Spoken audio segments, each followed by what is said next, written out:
Bismillahirrahmanirrahim. Assalamualaikum warahmatullahi wabarakatuh. Bagaimana kabarnya anak-anak? Semoga kalian selalu sehat ya dan selalu baik-baik saja. Baiklah, pada pertemuan kali ini kita masih melanjutkan materi di bab 6 kemarin ya anak-anak ya.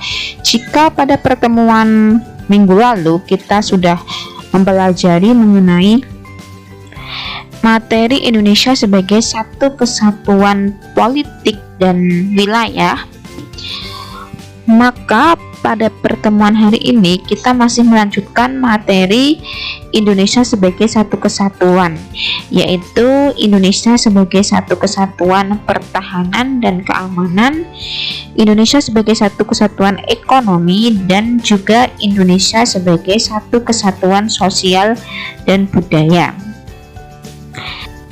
Baiklah, kita langsung saja pelajari materi selanjutnya setelah Indonesia sebagai satu kesatuan politik dan satu kesatuan wilayah, yaitu kita pelajari materi Indonesia sebagai satu kesatuan pertahanan dan keamanan.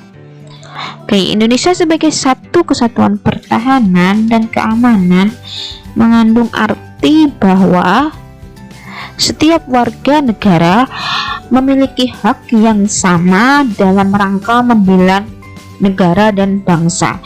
Hal ini tercantum dalam pasal 27 ayat 3 Undang-Undang Dasar Negara Republik Indonesia tahun 1945. Ya, jadi anak-anak, kewajiban membela negara itu bukanlah tugas dan kewajiban para TNI saja, bukan tugasnya polisi saja, tetapi juga menjadi tugas rakyat Indonesia.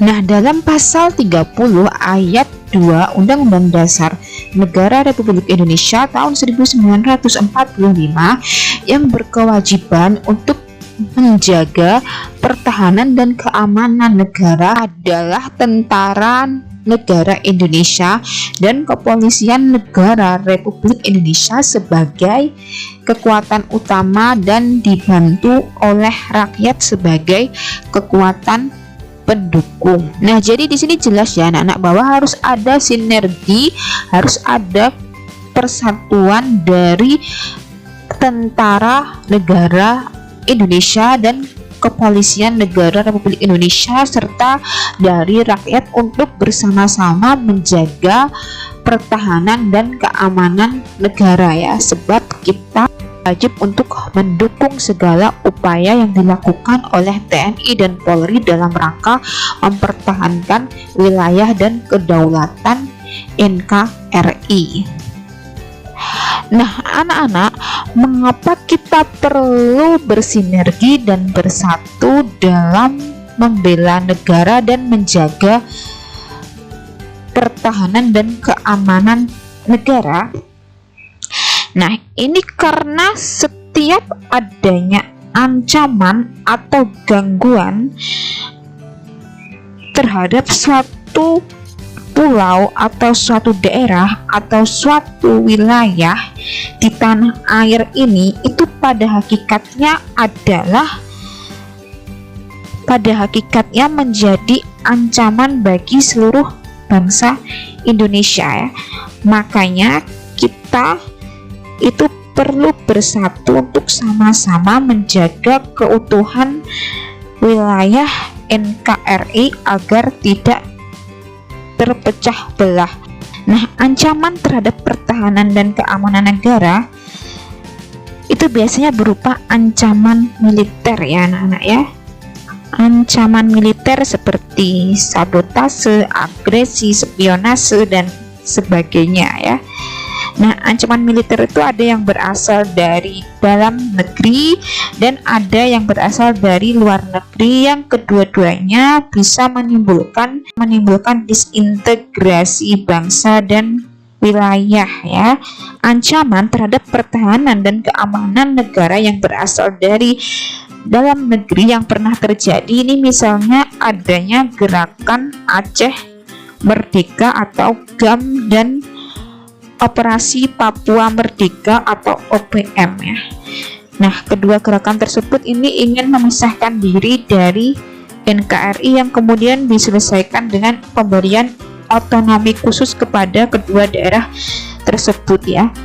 Kemudian ancaman terhadap pertahanan dan keamanan negara yang berasal dari luar negeri yang pernah terjadi atau yang pernah mengancam kedaulatan wilayah NKRI, yaitu masuknya kapal pencari ikan dan Coast Guard milik Tionghoa ya, milik China yang berlayar masuk di kawasan perairan Natuna ya, yang mana berdasarkan United Nations Convention on the Law of the Sea tahun 1982 atau berdasarkan hukum laut PBB tahun 1982, wilayah perairan Natuna Utara itu termasuk wilayah zona ekonomi eksklusif Indonesia ya, yang berarti ketika ada kapal pencari ikan yang masuk ke wilayah tersebut atau menangkap ikan di wilayah ZEE Indonesia, maka harus dengan izin pemerintah Indonesia ya. Kemudian ada lagi ancaman terorisme internasional yang pernah terjadi, yaitu bom Bali tahun 2002, tepatnya tanggal 12 Oktober 2002 ya. Ini sebagian besar korbannya adalah para warga negara asing. Nah, strategi yang digunakan untuk menjaga keutuhan dan kedaulatan NKRI ini adalah strategi Sishan Kamrata ya anak-anak ya, sistem pertahanan dan keamanan rakyat semesta, karena melibatkan berbagai komponen, karena melibatkan berbagai elemen masyarakat ya, yaitu TNI, Polri, dan juga seluruh warga Indonesia. Baiklah, yang kedua adalah Indonesia sebagai satu kesatuan ekonomi ya anak-anak ya. Indonesia sebagai satu kesatuan ekonomi mengandung arti bahwa kekayaan wilayah Nusantara merupakan modal dan milik bersama bangsa untuk memenuhi keperluan hidup sehari-hari, sehingga harus tersedia merata di seluruh wilayah tanah air ya. Ini sesuai dengan pasal 33 ayat 3 Undang-Undang Dasar Negara Republik Indonesia tahun 1945